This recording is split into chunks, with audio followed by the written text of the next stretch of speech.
Greetings, everyone, and welcome back to the TFT Perspective.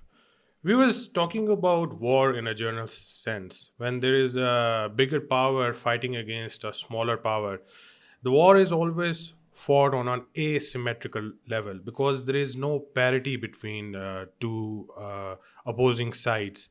In that domain, what we have witnessed throughout in history, a lot of minor powers have actually defeated a superior power in asymmetry, even being, completely matched, outmaneuvered, or even in technology, they are less advanced. Exhibit A being the famous winter war between the Russians and the Finnish. So, in that domain, let's come a little bit closer at home inside Pakistan. So, we have within the Indo Pakistan sector, the South Asian sector, the 1965 war. And during that war, a battle took place which is being counted as one of the largest tank battles after World War II that ever took place.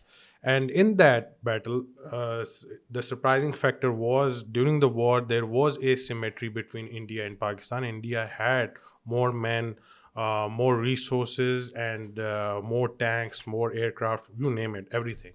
So in that domain, even after having so much superiority, they still didn't manage to, crush the Pakistani spirit and achieve their goals during the Battle of Chawinda. So we are going to talk about it in a slight sense. We have with us Mr. Vakar K. Kodwi.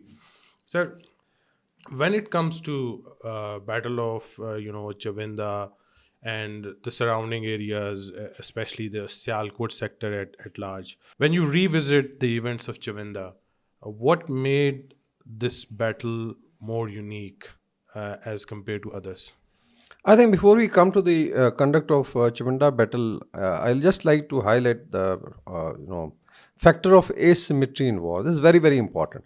Uh, I think nowadays there's a lot of discourse on conduct of Pakistani military vis-a-vis India, and some of the I think forums, individuals, and groups, especially on social media, uh, have tend to spread a notion that probably Pakistan didn't do very well in '65 war, and that is also considered as one of the failures.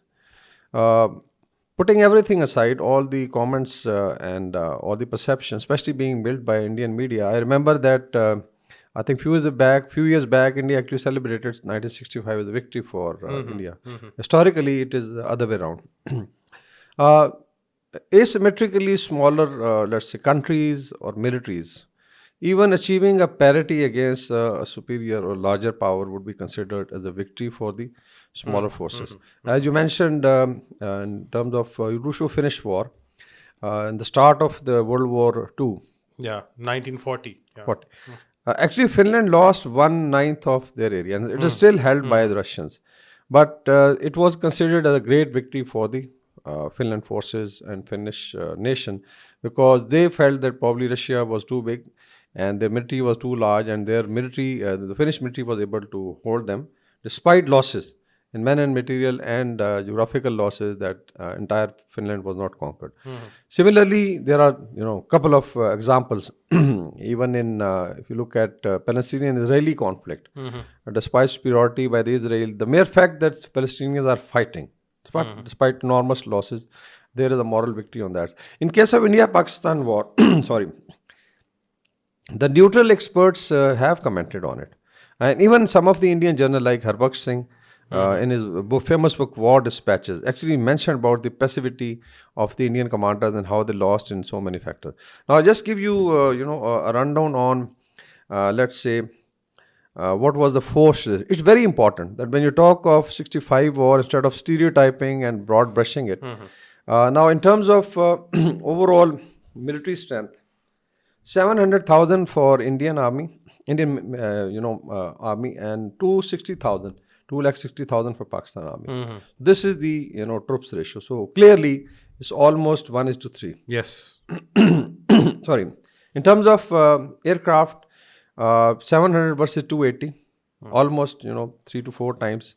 And when you come down to tanks, artillery, logistics, ammunition, and the mere fact that India had definitely an edge in terms of quality of tanks. For instance, if you look at their tanks, they had Centurions, they had Sherman's AMX-13, a French tank, and then PT-76, which was an amphibious tank. And on the Pakistani side, we had old patterns like Yes. M47, 48, M48. Yeah. Sherman's, World War II vintage tank, and few Sheffys. Sheffys are not really tanks, they are very small. And if you come to artillery, it is similar. So I think that is very important that if you look at the losses at the end of the war, calculated by neutral experts, it is very clear that Pakistan Army, Pakistan Air Force, and Pakistan Navy actually had an upper edge. So definitely it was a clear victory. And if you look at the area captured, again it's very interesting that Pakistan was able to capture almost 3 times geographically the area, especially in the desert sector, in Cham sector, and even I think in Kemkaran. And India had some edge in Kashmir, and then they had gained something in, let's say, Ravi Chenab corridor, but at very heavy losses. Now coming to the sector of Chawinda, which you mentioned. Chawinda is located near Sialkot. It is one of the frontline towns, and this is right in the Ravi Chenab corridor, the famous corridor. And if you look at the geography from Indian side, there's no major obstacles. It's a corridor, so it means definitely there are few Yeah, canal it's full networks of plains actually, perfectly ripe for an armored assault. for an armor, especially after the monsoon. Now, look at the dates like September. The monsoon had settled down, so it was very convenient to move the armor. And then when you are coming from Parmandal range, and as you're rolling down, so there are no obstacles, and it's a very wide area for maneuver. And if you look at 1965 force structure, like this area of Ravi Chenab corridor and Lahore sector was held by 1 corps, right up to Fazilka. I think it was 4 corps. And now probably Pakistan has 3 corps, and India may be having 5 corps holding that. So troops to ground ratio was very less. It means that there was a lot of space for maneuver. So in that, I think, sense, it is a very, very important sector. Kashmir conflict had already started. There were some advances by Pakistan, then there was an attack by India. And Pakistani forces in Cham sector were advancing towards Akhnur, and there was a possibility of Kashmir being cut off. And this is considered as a repost. Despite that, Lahore was attacked, Lahore sector beyond the BRBL, where famous Major Raja Aziz Bhatti Nishan-e-Haider, Shaheed, fought the battle with 17 Punjab, and definitely his colleagues. But the main offensive came in the Ravi Chenab. And I think it did take Pakistan senior or higher command, it did take them for a surprise. Because when we'll discuss, the conduct of battle, basically Pakistan came to know on 8th September that a main effort had come. So I would say that intelligence also was lacking. Definitely, there were less reconnaissance aircraft. Mainly it was the PF. Could you say that it was as much, similar to what happened with the French during the faint attack by the Germans in the Low Countries, and then they entered in through the Ardennes? Yeah, in terms of scale of Strategy, offensive, yeah. that was very, very big. But maybe if you look at the deception, I think India was able to achieve some surprise as far as that, because it was also presumed by, I think, Zulfikar Ali Bhutto, and maybe you convinced the military command that India will not cross the international borders, so we could fight in Kashmir. But India did cross, and then opened in 6 September, on 6 September in Lahore sector. Again, it's very, very sensitive area. And the famous, slogan by the Indian Army Chief that we will have lunch at Gymkhana club in Lahore. And the main effort came here. Now, so it means that the sector selected was to basically be a decisive sector. And here the aim was to cut the GT road, somewhere near Gujranwala or Wazirabad.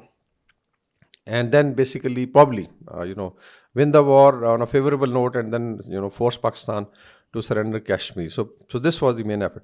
And if you look at the force put in, it was the 1st Armored Division, Fakhr-e-Hind Division, which was led by their, I would Also say, famously known as Black Elephant. Black Elephant. Yes. And it was led by the 2 prongs of the 2 armored brigade, led by, on one side, 16th Cavalry, which was General Chaudhary's own unit. So it means pride of Indian Army Chief was put in the front with the hope that it's going to advance and achieve objectives. And the other was 17 Pune Horse, again a very celebrated unit, commanded by Colonel Tarapur. He was known as Paddy also, Colonel Paddy. And incidentally, India gave him, one of the highest gallantry award. And I can confirm through this podcast, and I've written it also, that Tarapur tank is standing in my regiment's quarter guard. Now it's with the Lahore Military Museum. And 25 Cavalry was able to then plant that. So all told, I think this was one of the most significant sectors. The other thing important about it is the use of armor at that scale for Indo-Pakistan. Maybe in World War II, definitely both sides, Yeah, thousands of thousands of tanks tanks were used. because they had resources and it was really World War. But here there were two countries, two third world countries or developing countries at that time, which had basically now trained their militaries on almost similar line like Great Britain. But now they were fighting, and this was the first time that armor was used at that scale.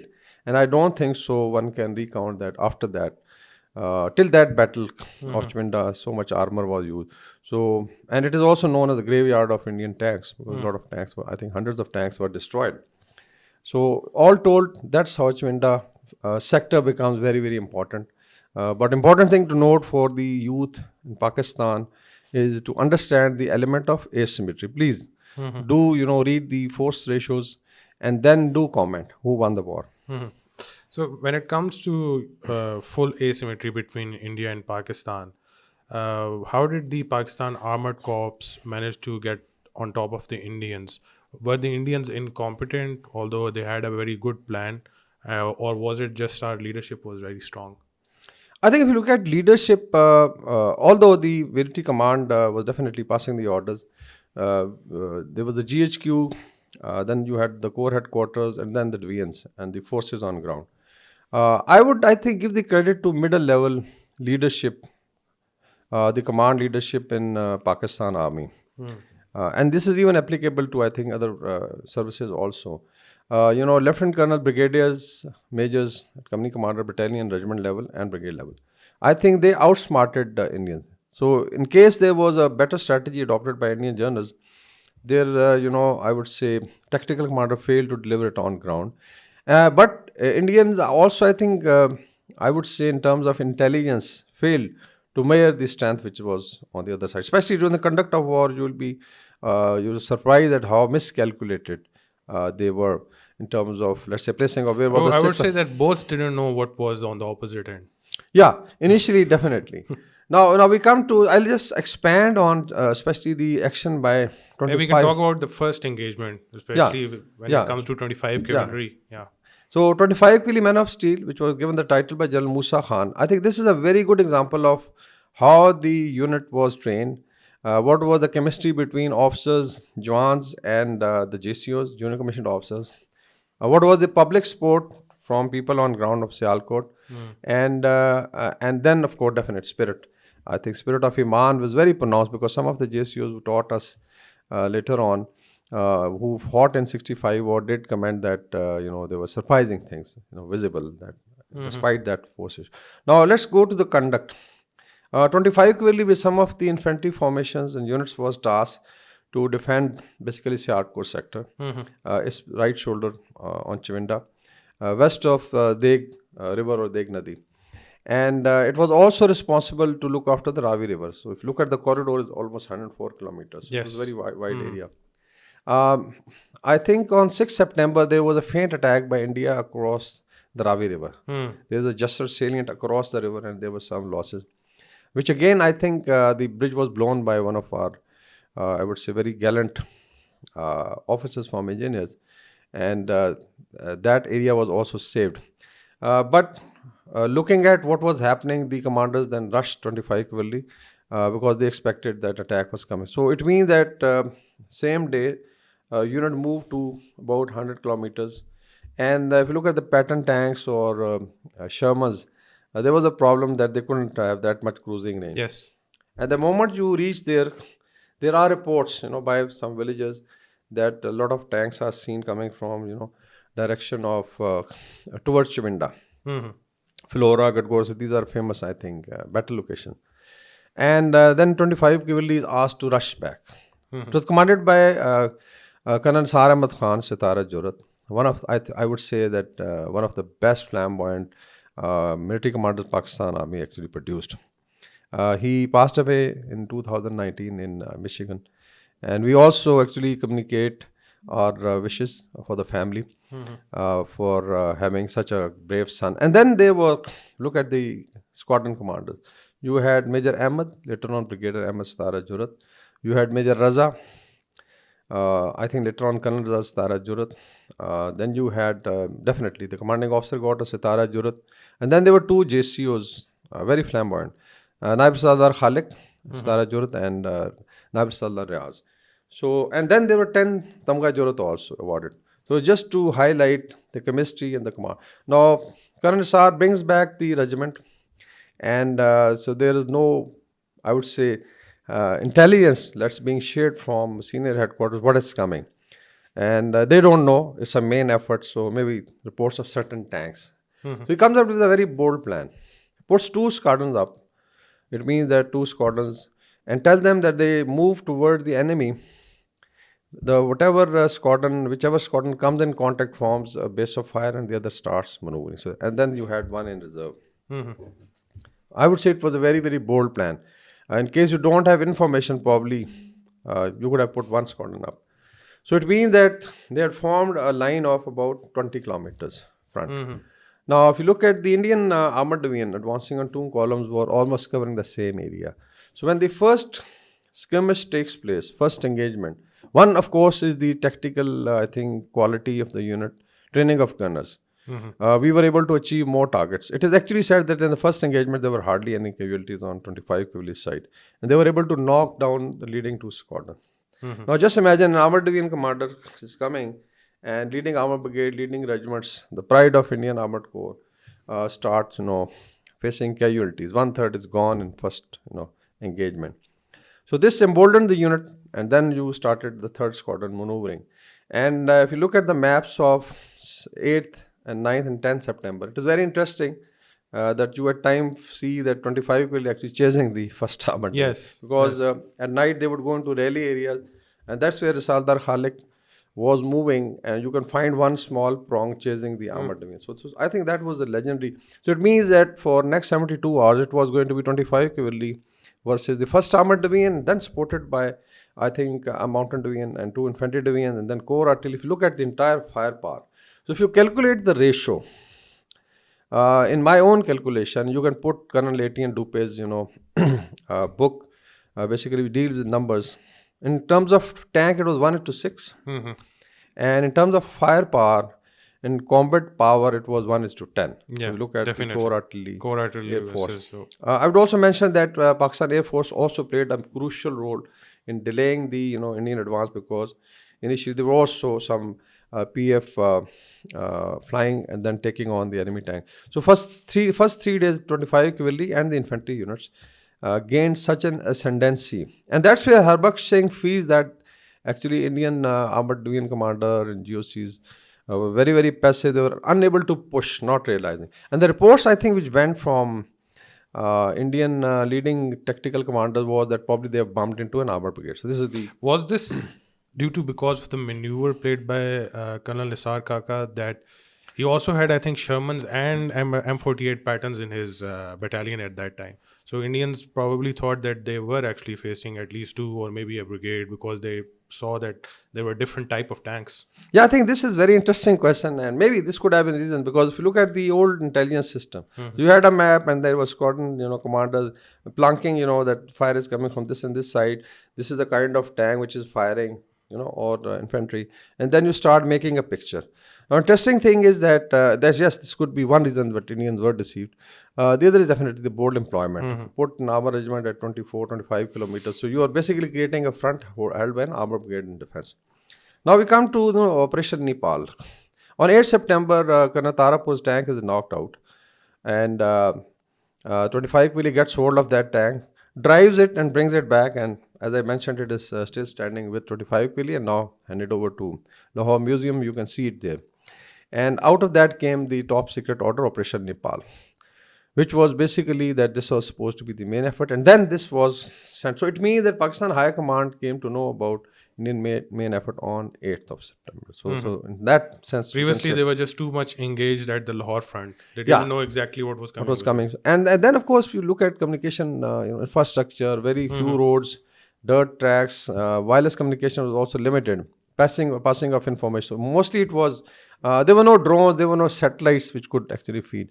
So all told, I think it was a great. And I'd also like to mention other officers because it is felt that had 25 को recommended नायब सादा खालिक would have got निशान हैदत the way he had fought. So maybe unit could have got more gallantry awards. So you had Captain Mahmood Ali Durrani, then later on Major General. You had Captain Farah Khan, later on Lieutenant General. Then you had a couple of other officers like Captain Shamshad, who is already alive. He retired, I think, as a major, and also returned on 25 cavalry. And then, of course, there was Major Afandi and some of the great gallant, soldiers and officers of 25 cavalry. So all told, this one, I think, battle. And then, of course, it's not only that 25 cavalry finally was doing it all alone. Then came the 6th Armored Division, which also was a surprise that India did not calculate that there was another armored division lying there. So it came, the Guides Cavalry, another. Then I think there was a huge battle after 72 hours, and again 25 cavalry were re-inducted at the end of the war. So it did, I think, a tremendous job. So this, I think, battle would indicate that if you look at the quality of officers and soldiers and JSUs, Pakistan had the moral ascendancy. That's where we say that it is man behind the gun which is more important. Definitely. So when it comes to use of tanks in modern warfare, we have seen the current dynamics, especially in Ukraine. We saw one particular video in which a single, tank from the Russian side was annihilating a complete big, huge Ukrainian column. Both of them knew exactly where the position was, what kind of a tank it was, and still that one tank managed to, obliterate the opposing side. When it comes to modern warfare and what we have witnessed in Chawinda, keeping in view satellite images and everything, at the end of the day, you said that man behind the gun is the most relevant source nowadays. So in modern warfare, how do you see, if you interconnect it with ideas of Chawinda, can we learn from it? I think it can be a mix of all things that we can learn. One is when you are in a mechanized, warfare, it is man-machine interface, like Air Force. You have an aircraft and then you have a pilot. But in terms of tank, there are actually 3 or 4 man tank, depending on whether you are on the western or eastern side. So you have a gunner, you have a commander, and you have then, of course, let's say a driver. And then there's a machine. So one is, of course, how they are well knit. Definitely, the modern warfare brings in a lot of information. Through surveillance, battlefield transparency is there, that you are able to, project. There are drones which are flying and helping you. So it means that it could be, basically it's being called now mosaic warfare.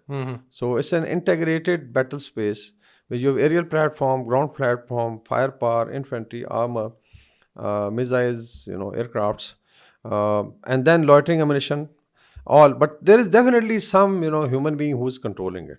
So far, AI is not taken over. So it means even if you look at this mosaic, definitely the quality of, but definitely more agile, and definitely having more information, able to then use the information for warfare. So man would be definitely still very important, but it's becoming more complicated.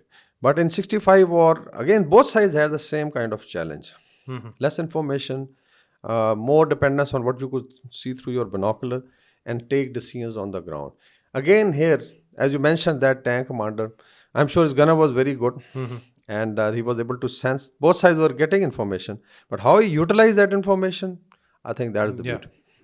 So coming back to perception and media, we have manuscripted all of Chawinda's and all of the battles inside 1964 were in text form mostly. So isn't it time that after so many long years we can at least project this in the form of an electronic source or over the internet or something like that? I think where Pakistan has lagged very badly, poorly, despite that they have such a fine historical record. So 1948 Kashmir War, there are legends of individual officers and soldiers and even Mujahideen. And then you have 65 War. Even in 71 War, look at some of the actions. Brigadier Nisar Kaka retired. Yeah, he was commanding Chengiz force, and it's an amazing the amount of I think resources given and created an ad hoc force. I wish he would have been retired as a 3-star or a 4-star, And somebody passed a comment in one of the staff courses abroad, because his both battles are taught as a model battle, even in Bangladesh, I think in Canadian Army, Canadian Staff College. So I think coming back to, let's say, recording and documenting the history, it's very, very important, because books are now becoming, I think, less and less important. That you either do it digitally, or you develop very high quality, movies, put it on Netflix, put it for the youth to see it. Remember, Indian, one success in 71 was the border movie. Hmm. And it did, I think, create an impact. Look at what Turks have done, reviving the Ottoman history, or even before that, like Al Tughril, how it impacted the perception, I think, throughout the world. And I think battles like Aziz Bhatti's, fight on the BR or 25th Cavalry can make beautiful, movies. And that's how we can actually put it to the young generation. That these are our elders, our ancestors, who basically, through their blood and sweat, saved Pakistan. And these are very, very interesting accounts. You go into the human story of these people. So I feel that my recommendation to, those who are with the media and film industry, or some individuals who can do it on digital, that there is a dire need to record our history for posterity and for our next generation. Thank you so much. Viewers, that's it for today. Please do leave a like and subscribe our channel. Bye bye.